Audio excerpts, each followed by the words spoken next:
donc min mi haalta haala mandat ka ko troisième candidature aɗa wawi déposé troisième candidature sénégal mbasa worandema Ablaye Wade déposé troisième candidature mais heɓani troisième mandat Macky Sall on wawi fortude déposé troisième candidature mais wawi troisième mandat donc min haalta troisième mandat kala ko troisième candidature kanko wino wonta woto wat ɗiɗo ɓenguel leydi ndi dépassé to ene waɗa hokkirede 3 mandat ɗum jiɗɗo anda mo yiɗa kadi wadde holi ɗum ɗon troisièmement mi sikku pour stabilité leydi ndi pour deere nder leydi ndi pour nafde leydi ndi mi sikku wonko ɗum jarani so tawi a ƴeewi 14 millions de sénégalais sappo e 4 millions innama aade ala mo ɓurɗa hen jibinande moƴƴere ala mo ɓurɗa hen hulde Allah ala mo ɓurɗa hen moƴƴude ala mo ɓurɗa hen janggude Allah suɓama ardinma duuɓi sappo e 2 woto bondir ɗum junngo ma woto neɗɗo naatema ƴorɓama ha mbaɗa ka fanane wadde hande président Macky Sall ene yooɗi hande somo yalta leydi ndi o yaltiri no yoɗiri ene yooɗi somo yaha o yaara no moƴƴiri kala tomo yaha taw ko Sénégal dusata hande Barack Obama kala tan yaha ko Amérique dusata ɗum Nelson Mandela e gurdam mum kala tan yaha ko Afrique sud dusata ɗum des fois aɗa yiyani nder image uji ma président Amérique foof ndenda mbaɗa yewtere wotere jooɗen jewte pijene jala aɗa gaddi ɗum ɗon no jahata nde huɓɓani leydi ndi ene ñaaga kanko hoore makko e ko leydi ndi hokkimo ko leydi ndi ñamlimo ko leydi ndi waɗanimo par ce que kanko wiyata foof ko Sénégal hokkimo ko ɗo o janggi ɗo o dañi foof omo ñaaga sibo Allah so tawi yonti nden yo hokku woɓɓe kañumen chance men firtani wonde so acci wona ko gañoto firtani so acci goɗɗo gañoto mais kanko par rapport konngol makko yo respecté konngol makko ɗum o ñaaga hen somo jogui dauphin makko yo faw somo jogui mo gembi yo faw mais kanko yo andu o pari hen yo yimɓe paya haala wakka en kalani haala mandat ni min probléme am ko wona mandat o par ce que mandat wona kanko jogi Sénégal yi jeeyi sa welama déposa Sénégal mbasa worandema en guetta e mandat ko troisième candidature horum woto naade ɗum ɗon yo respecté konngol makko mbo sikki bandiraɓe paami e oɗo saaha hande woni haalande hakkillaji yimɓeɓe foof ko yidde wadde amnistie Karim Wade omo ganduɗa kañum woni Khalifa Ababacar Sall yimɓe hewɓe noon wonno lirde ɗum ɓe mbi ko tension mo Sonko jogui o natti hejjiyam makko kanko tan alay saago Karim omo ganduɗa kañum woni Babacar Sall mbaɗe amnistie dokkite droit ji mumen garta e politique o beele ne mbawa wadde écrasé manan Sonko waɗi wiɓe amnistie o wona ɗum tan woni hen ene soomi hen dendagal bannoɗo scandale e nder ɗiɗo duuɓi limtindi foof so tawi loi o waɗama fo winde hen jomumen manan jafore manan lawol gotol hay goto haaltata kaɗon haala hono lirduɗa ɗum eyyi bon aɗa andi haala gaɗat ka pour ko fate wonde Khalifa Sall e Karim so gari mambaɗe écrasé Sonko yimɓe heeɓe ndemi jooɗi mo haala ɗum komo anda politique haala ɗum komo anda politique pourquoi mbiɗa ɗum malla taw ko débutant politique haala ɗum noon ko taki mbiɗa ɗum politique waɗi ko logique bon peut être mbawi woni par ce que président Macky Sall waɗi erreur mawde local e législative o par ce que élection législative a yañat pour gañoɗa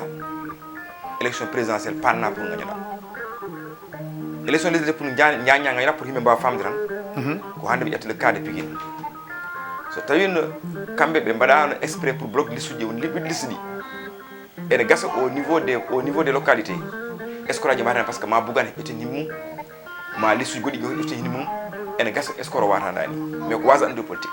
sen garte présidentiel ko contraire o contraire woni hollum plus candidat ji ne keewa plus makke daña probléme ah bon plus candidat ji ne keewa plus daña probléme par ce que hollum wona raw gaddu ko histoire de 50%. Himɓe hande ne gonde Karim Wade ene gasa soɓe gaccama goranta Pastef himɓe ne gonde Khalifa Sall ene gasa soɓe gaccama goranta Pastef himɓe ne gonde Pastef ene gasa soɓe gaccama goranta Khalifa Sall vice versa par ce que go fo ene woto hiiɗi woto ko sali ɗum ñakkata kono so tawi Macky Sall hokkiɓe possibilité Pastef jogo liste mum Khalifa Sall jogo liste mum Khalifa Sall jogo liste mum Karim Wade jogo liste mum janggo e janggo koɓe jogui foof so woto ɗen mbaɗe calculé ko ɗum rendinte wiya ɗum par opposition donc Macky so dañi 43%, 47% yo andu ko c'est contre Khalifa Sall contre Karim Wade contre Ousmane Sonko aɗa faami haala ga ene gasatno ɓen so gonani candidat ji ma won gondude Macky Sall gondude Khalifa Sall plutôt biyo mi woranta Ousmane Sonko ene gasona mawol gondude e Karim Wade wi goranta Ousmane Sonko mais so hokki ben possibilité be goranta Sonko mais be goran Khalifa Sall be fono su gorde benni calculé ko low opposition parce que dolo tan woti so gorde benni tan ko dolo low pouvoir low opposition est-ce que le pouvoir a eu 50%, le président passe. S'il n'a pas 50%, le président ne passe pas. Donc so tawi on ɓeyda haɓere ko wasa andu politique gueɗe gongel noon ko cikkumi ko ɗum soomi ko haalama ɗiɗo boka woni wadde amnistie parce que yimɓe mbiya amnistie wona yaafade kaari e kaari ko wiide foɗ naggam yaafama mo karane misal yimɓe jaafama konngol wiya han kadi kala barnoɗo hoore yaafama ene gasa ma samba warino hoore ma samba ma jeeyi hen mais kanko biyono noon omo anni warde hoore manam ko jiɗɗa wiide ça veut dire que so wari janggo hoore loi wotonoma kala barɗo hoore yaafama ha paari so tawi fotuji mbaɗaɗe dow hoore Karim ɗi pawaɗe dow hoore Khalifa ɗi so ɗi mbaɗama amnistie supposons wiya wonde Khalifa kono enen foti nga nanguira wiya wonde ko ƴetti kalis leydi waɗi hen ko heli ɗum a faami Karim Wade wiya wonde ko en jogui jawdi nde goto andata ummi woni bien mal acquis Khalifa ko utilisation des deniers publics oya nanguira wonde ko ƴetti kalis leydi waɗi hen ko heli ɗum oya nanguira wonde ko en jogui jawdi ndi anda hay goto nda itto itti no foti yimɓe gonde Macky Sall en goni ɗum probléme uji hande no foti ministre uji gonno Fouta ganduɗa budɗiɗi ngalano jogui immeuble uji no foti yimɓe gondu hande e président Macky Sall ngalano hay fisting nano jogui galleji immeuble uji terrain ngaji auto ji compte bancaire uji so tawi wonde waɗama amnistie wonde sa tawi a yirama kalis ma jeeya mo yimɓe gandata guittuɗo a yaafama no foti mi jaafere janggo so laamu yani so tawi wiyama wonde a wone poste a ƴetti kalis laamu fijiri ɗum yaafama no foti yimɓe hande wone poste uji laamu hande nan pijiri kalis ɓe mbiya ko ministre naggam waɗi ɗo marché a gré gré soodi ɗo hunde wona normal ko jarano temedi soodi uñaji ɗiɗi no foti ñen fof andanɓe téléji radio ji firti so Karim e Khalifa mbaɗama amnistie janggo ɗin fof ruuti e gorso haalde ɗi ɗo e duuɓi nogas dendagal baɗɗo ko hono ko way noon walla baɗo no ko honoɓe mbayni manam to so itti ka Khalifa o ɗo e duuɓi garoji ɗi kala ñamɗo kalis laamu woni utilisation des biens de l' état kala ñamɗon kalis laawol ne hatma ni jangtaɗo télé jonka garanteɗo gelle ma ɗum woni amnistie so tawi wonde Karim Wade yaafama amnistie laawol ne haɗa ɗo e duuɓi garoji joɗaɗen télé mbiya wonde Oumar Doro Koumé dey nan jogui galleji e gordaɗo itti ɗum laawol ne haɗi ɗum sa waɗi ɗum ko délit so tawi yimɓe pamminirama noon asi wala ko ɗum soomi no foti yimɓe gonne wone laamu he ko ɗin kawuji muɗi ko Fouta gonɗen hande jogui ɗo kalis ɓe hewɓe ngalana hen mbuuɗo ko Fouta gonɗen no foti ministre arata Matam malla ara Fouta yoɓete ko 3 millions par mois kono voyage mum fene bonde 10 millions tomi guitti on kalisaji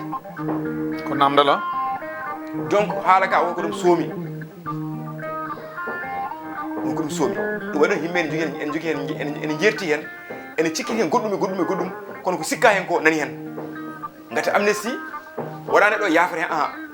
ko golle ɗe jaafere ko bonande yaafere so bonande yaafama kadi fawe hen kadi wonde ɗi e duuɓi garoji hay goto haaldu kaɗon haala kadi baɗɗum hay goto haala kaɗon haala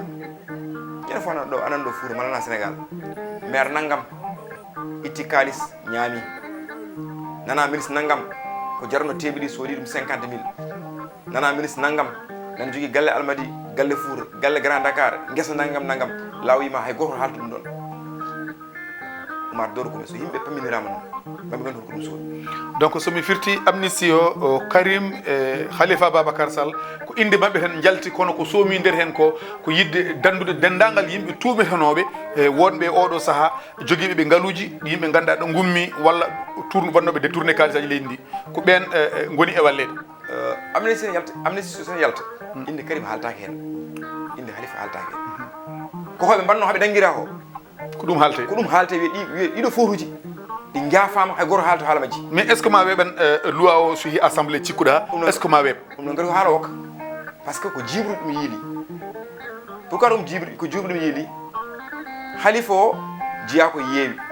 Karim o jiya koye wallu est ce que sibabude wonde ɓen jiɗandi koye men ɓe kadi ma cala wonde himmene jalta haala o kadi yaltide nder hen est ce que so wiyama wonde Khalifa ne acce ene wona candidat Karim acca wona candidat est ce que kamɓe wa Khalifa Sall takaw Dakar wonɓe nder yeewi ɓe eɓe jaɓa sibabude wa janggo yafare wa PS wa yafare wa Benno Bokk Yaakaar ene jarna wadde sacrifié Khalifa Sall est ce que wa PDS wallu ene jarna wadde sacrifié Karim Wade jiiɓu ɗum naati mais noon ko ɓuuri wadde important ko yimɓe ganda so wiyama tan amnesty wona Karim wona Khalifa ko golle ɗo mbannoɗe golle ɗe woni holɗum wiya wonde Karim ene jogui jawdi nde gonɗa to itti donc jawdi jogade janggo e janggo jogade jawdi ndi ala ɗum jituɗa nettude probléme hay goto haal ɗum wiya janggo ettudema kalis laamu mbaɗa ko welma wona probléme hay goto haal ɗum ɗon ko ɗin watte amnesty maintenant haala ka eko soomi wonde so ɓen jaafirama noon woɓɓe ma jaafi janggo so ka ari assemblée ka arrangani opposition est ce que opposition ma wawa haalde gati haalteɓe koye maɓe jeeya haalteɓe koye maɓe jeeya woni ɗum kono haala gasani woni Karim Wade ko wallu Khalifa Sall yeewi haala gasani tawde kadi donc wayi kono laaɓi hini parti au pouvoir artanke natireke nder opposition wiye juudire gacce min régla probléme amen malla kirse wonɓe nder mon woni mbaɗi sacrifié Khalifa e wonde kanko Karim Wade o malla jaɓan ɗum ɓenna janggo minen kala koye mbaɗi soome nder hen d' accord mbo sikki ɗo hen ceerten e bandiraɓe dernière question ko ɓoyani ko Barthélémy Dias histoire muɗum o arti yimɓe hewɓe mbi donki famde saabu hande e ɗo yarete nde o jagga o soha e raɓɓiɗina tan nde Barthélémy jagga soha en tuuma ko ko président Macky Sall hoore muɗum adi wiide ko toñaɗo kañum yaltinimo e prison ko on fitina hande ha joni maɗa rewe makko ha hande maɗa omo ñaawe yimɓe hewɓe mbi hay hunde ala ko woni mana projet Barta o so wona politique holi yandema hen e on sasa jogui wasiyaji goɗɗi e haalullaji goɗɗi ɗi ganduɗa ɗe fonno ɗum haalde ɗo hen min namdakima kala mbaynorɗa bandiraɓe eyyi bon ko yidde wiide tan wonde politique kam ko kañum ardi haala ka gila yesso gila hanki ha hande so tawi wonde kanko procès Barthélémy Dias o ko procès mo ganduɗa hoorema ene janguiri kala mbaɗo politique holno foti randi leydi wayno wonde ko wullannoɓe ɓe gullete fiyannoɓe ɓe piyete hande hanki ko kanko wa PDS kamɓe cokno oɗo Barthélémy Dias Macky Sall dari wima wonde Barta haydara waɗani hande ko Macky Sall o tourniti ene mbadda e Barta pour yo nattu kamɓe PDS sohnoɓe goni wima haydara waɗani firti sa redini haala ga Barta haydara waɗani so a ƴeewi Barta haydara waɗani mi ruto e haala he ko wullanno ɓen keɓe ɓe gullat hannde wullerno ɓen keɓe ɓe gullat hannde ko Macky Sall darino wone e wonde Benno Bokk Yaakaar wi wonde Barthélémy yo libéré haydara waɗani e on saaha PDS woni laamu kañum tagnomo saheede hannde carte ɗe mbahlatima ko Macky Sall ko wa ɗum ɗo Benno Bokk Yaakaar mbiyata kanko waɗi wa PDS dari mbi haydara waɗani holko kewi hen ha goto fof changer position firti sa daari ha nder procès o guil debi ha fen fof ko politique ngar sene wonno ko dari ko selli innama aade dimu ene hersi yiide woni gonga salo haalde gonga ko woni importance ko laamu e hoore mbimo Barta haydara waɗani malla ko mbaɗɗa ko ni e ni o sohama ɗo quelque temps o accama mais nawri haala ka laamu ko Barthélémy Dias par ce que omo andi haala ka ko haala politique ka woni hoɗum so jaaɓi wonde ko wiya waɗi ko hayso ko yalti o jaaɓi ɗum noon o perta poste mo debiri natti wonde procès ɓoɗo wonti procès politique kono noon mi sikku leydi ndi kene huɓɓu ɗum ko yimɓe poti rentade ɗum ɗon sénégalais so gotini neɗɗo yo yimɓe ko les gens respectent le choix des sénégalais so tawi wonde Barthélémy Dias ko Dakar naɓe gotinimo ko parti au pouvoir yo goɗɗo yo respecte ko Dakar naɓe gotinimo so tawi aɗa andi aɗa jogui probléme rutto e Dakar naɓe kollama programme ɓe gotanma mais de grâce que les gens laissent Barth diriger Dakar et être député de l'opposition ngar heddi en ko ala ko neɗɗo wawi wadde ha ganduɗa hoorema janggo ande sénégalais ji Barthélémy woni député itta e poste mum député o sibabude oɗo probléme o arti kadi Dakar naɓe kadi gotnimo wonti député o wonti maire won Dakar naɓe ñaawi ɓe mbimo so tawi ko baro on min jiiɗi so tawi ko tiro ko on min jiiɗi so tawi ko baɗo boɗo ko on min jiiɗi mi sikku tribunal waɓude tribunal sénégalais ji so tawi Barta ko baro hoore so tawi o moƴƴani sénégal naɓe ñawanimo ha paari ɓe mbiminen ko baro hoore mo cikkoto noon o wona baro hoore e amen mo mbiɗon oɗon coho criminel o wona criminel e amen mo mbiɗon felli o wona pello e yeeso amen gati on guittimo poste makko mo député o min battimo maire Dakar ɓurɗum tawde min battimo kadi député Oumar ñawol yoni ɗon koye dem fof ko politique ko wona ɗum ko e pour no mbiruɗa ni ko jarnade fuutankoɓe e joni kam ka Pastef 100%. wona sani Pastef 100% o non ka Pastef 100% walla e toon payanma sani Pastef 100% o min mi ala histoire 100% 200% hande to kalden ɗo min gondi ko Ousmane Sonko hande Sonko gonduɗon ha laaɓi ha wi cer min cuuɗaki hen min mogginaki hen gati heewi jaltuɗo heɓe galle min moggini min jaltude ko télépani haalidi foti mi yalti ne jaltumi nde ngari nde jiyimi ko joom parti o mbimi koye ma gondumi mi suuɗaki hen ne jaltumi nde kadi ma fuuɗon ko fof gandi mi yalti gati mboɗon fayi ko fuurpami ko yidde wi tan mbeɗa jarno yimɓe ɗiɗo e nder Sénégal neɗɗo gadano ko mbeɗa jarnoɓe liggoto mon ɓe fuutankoɓe ɓe gati nde ɗum yonti nde ko kamɓe gari ɓe mbi Barka ko jiɗɗa ko hamin jaadi hen no guittumi haalaka pawmi julɓe nde ko kamɓe mbi ahan min miiji min miccima jehen hamin goni caggal ma gari ɗo kala cuusɗo ko suusna kal darnuɗo koyre mum holto base kala mbiru ko gemba somi darni koyre ko fuuran komi gemi ko Matam ɓe gembi kam donc mbeɗa jarnoɓe hen gueɗe ɗiɗi ɓe guel mbeɗa jarno Pastef mo Matam mo commune de Matam emo département Matam nde haalaka ummi mi haaldi hewɓe mabɓe par ce que innama aade kala kala waɗa mo tawɗa e damar galle sa naata galle yimo assalamu aleykum ngar ko ɗon tawɗamo ɗum woni lawol mo joguimi hen relation mi noddirmi yimo ahan min ne waɗa mo nde yewtere wa Pastef amin jewtida mi anda soma gas malla gasata par ce que mi finata jaami he ko yewtere mi anda soma gas malla gasata kono noon mboɗo mi kaɗo haala mi yiiɗa haala ka betta won ɓuurmi hen woto ko matanaɓe komi nodduɓe feccere mabɓe kaldumi mumen wonde ahan mboɗo wonde ɗum ɗo yewtere ɗum ɗo e wa Pastef somi nandiri ko ni e ko ni pour janggo jom wasa pettuɗon kamɓe kam ɓe jonni ɗum waɗi hen haana yaltinde ɓe gari ɓe jaɓɓi hen no foti jaɓɓore en ni ene gasa noon des fois ñakkata waɗa grincement ji par ce que politique yaari noon mais hande to yimɓe jara ɗo minen fof hamin gone combat goto pour Pastef national pour Pastef au niveau de Matam ma mbaɗen ko mbawmi ma mbaɗen ko mbawi gati goto fof to wawi goɗɗo wawa way kono remoɓe gasni tan e woodi bawɗo soppude e woodi bawɗo yokkude e woodi bawɗo wuude kono goɗɗo wa dawde guese kono wawi dafde pottani minen foof mbeɗa ñaaguiɓe min ndendodira min ganda minen ndendi probléme goto gati komin ndendi ko foof somin ballodirani so Ousmane Sonko gagnaki dola men perti somin nandirani ha Ousmane Sonko yaa yesso dola men perti e déjà koɓe kolli kam e golle mabɓe e balle mabɓe e jiyande mabɓe e comportement mabɓe haqqille mi yeeri on banggue minne mi ari Matam mi fodiraka haydara mi riddiraka haydara addimi ko wallude président Ousmane Sonko mami wallume on combat mami wallumi ko woni dow mum ko kadi mi wallidiri fuutanko mi wallidire fuutankoɓe e dow programme makko hamin jiyen Fouta nani joguen place ngar ko ittimi jum ko acciramin calaga te mbiɗa sikki nomin kaldi ñande rencontre amin yimɓe fof jii à partir de la presse haala Fouta woɗɗi hen o haali ko yooɗi Fouta o haali ko moƴƴi Fouta hamin joguen jorto moƴƴo hamin joguen gandi moƴƴo hamin joguen andi moƴƴo